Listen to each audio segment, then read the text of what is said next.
ounce of water, half fluid ounce of water, times your body weight.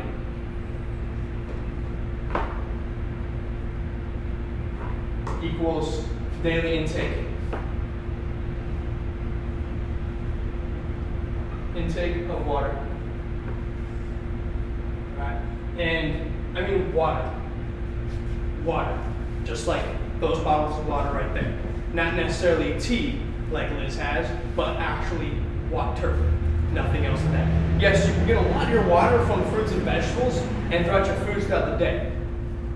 But the best source of water is drinking it straight up as is water. So as you see here, half ounce of water times the amount of body weight that you have will give you your daily intake actually no, I did that equation wrong. No wait, yeah, you're right. Duh. Half ounce of body, all right. So essentially, somebody that weighs 200 pounds would need roughly 100 ounces of water in their system, all right? I weigh 210 pounds. The gallon of water has 120 ounces. I usually drink about a gallon of water a day because that's what my body would need to increase and retain my fluids throughout the day. And not only that, but we lose and absorb a lot of water throughout the day, especially since it's hot. We're living in Southern California. Water literally evaporates from our skin when the temperatures reach above our regular body temperature. Our body releases water to cool ourselves down. And when that happens is we lose the water through the pores in our skin, making ourselves constantly dehydrated. So during the summer, it's much more important that you actually drink a little bit more than that. I would say tack on an extra 16 to 20 ounces on top of whatever number it is that you have, okay?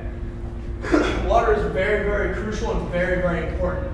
In fact, a lot of people nowadays can actually lose up to 5 to 10 pounds in about 3 days simply by drinking more fluids. I know it sounds very, very backwards, but your body, just like it holds on to fat, it will hold on to water. We can't survive. We can survive weeks, a month without any sort of food. But we can only survive 2 to 3 days maximum without any form of water. Water is much, much, much more important than food actually is. And it's definitely a nutrient that our body needs, but it's well overlooked. So make sure you drink some water. All right. So next up is levels of progression. Right. The way I see it is, everybody can work on their diet. My diet isn't perfect at all, but there are levels of progression. If you find yourself where you're hitting the drive-thru every single day, or you're stuck with getting the fast food routine, making a switch and going to meal prepping right away, chances are is not going to work because of the fact that you're making a major change right then and there. And your body, you probably won't adapt to it, your lifestyle won't want to take it. You'll do it for about a week, 2 weeks maximum, and you say, screw it, I'm not going to do this anymore. It's not worth it. I'm not getting the results that I want. What you need to do is slowly get yourself into that level, all right? Which it may be, right? Let's say you're going to the drive-thru every single day, and you get yourself a #1 size large. A simple way to do that to make a change is to get a #1 medium size. Very, very easy. We're already eating junk.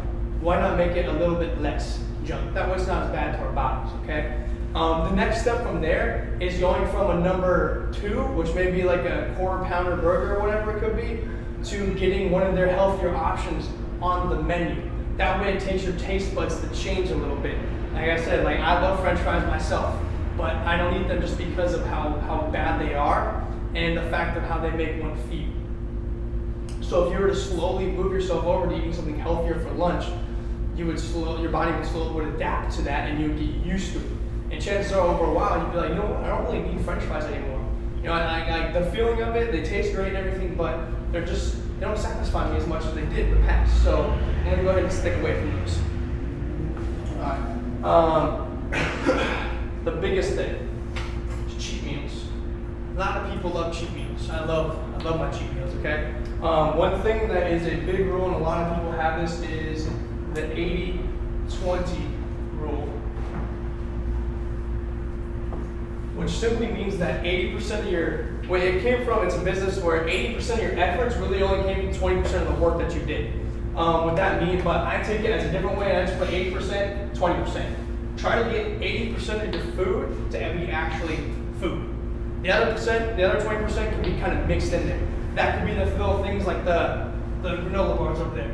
That could be a little thing like having Greek yogurt with strawberries in it, whatever it may be.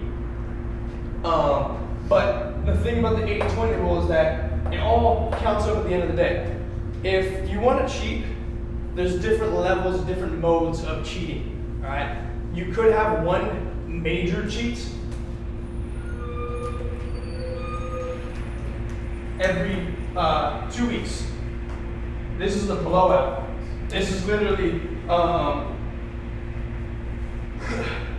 this is when you go ahead and you buy yourself a large pizza, you also get yourself a box of donuts, and you get yourself a major big thing of ice cream, all right? The only way that happens is if 100% of your diet was on point for those 13 days leading up to that 14th day.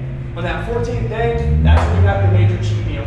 But if you were to have 80% of it, the other 20% of it was kind of like junk, your body doesn't, you don't really deserve the cheat meal. You have to actually work hard to get that meal itself. If you're not working hard enough for it, you simply don't deserve it. I know it's a very, very hardcore way of thinking about it, but it's very, very simple. You need to work hard to deserve your cheat meal. If you feel like you've slacked off throughout the week with your nutrition, you don't really deserve it. The other way to do it is to go for, and that would be what's called a cheat day. You literally wake up and do nothing except eat all day long, and you make yourself sick from it. And that's the purposeful thing, is to purposely make yourself sick. That way you don't even think about wanting it for the next week to 2 weeks. You know. Next up from there, that is one to two cheat meals.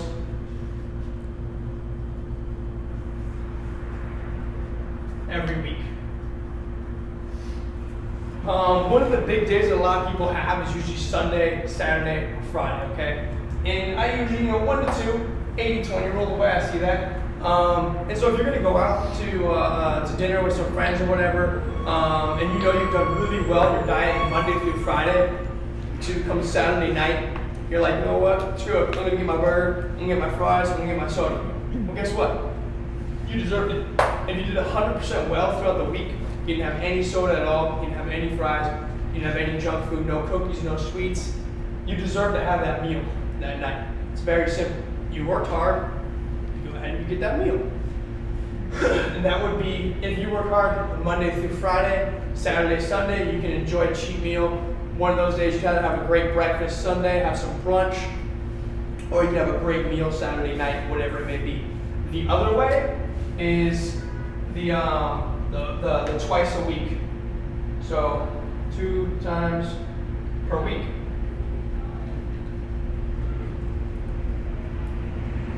Now when you go this low, you're not making it into a meal anymore. You're more so making it into the things that you love. Some people, they love to have, like, it's an association. When you have coffee, you gotta have some sort of pastry with it, you know? And so when a trainer comes in, they're gonna say, take away that pastry because it's not that good for you. You know, yes, you can go ahead and continue having a little bit of sugar, a little bit of cream in the coffee. We're gonna work on slowly scaling that back, but that pastry, it's gotta go. And of course, the first couple of weeks, you're really gonna miss that pastry because by association, you always have those two together. And now you're missing one. It's like, where'd my friend go? You know, I'm missing him. So what that means is that if you're really having that tough time, and this is where I really give people that are struggling to maintain with their diets all the time, is have a cheat during Wednesday, during the middle of the week. Have something, have that one thing that you just really thought you had, you know? Maybe it might be the fact that there's always these delicious brownies at work that somebody always bakes every Wednesday. Or maybe somebody brings in donuts every Wednesday. You really want that.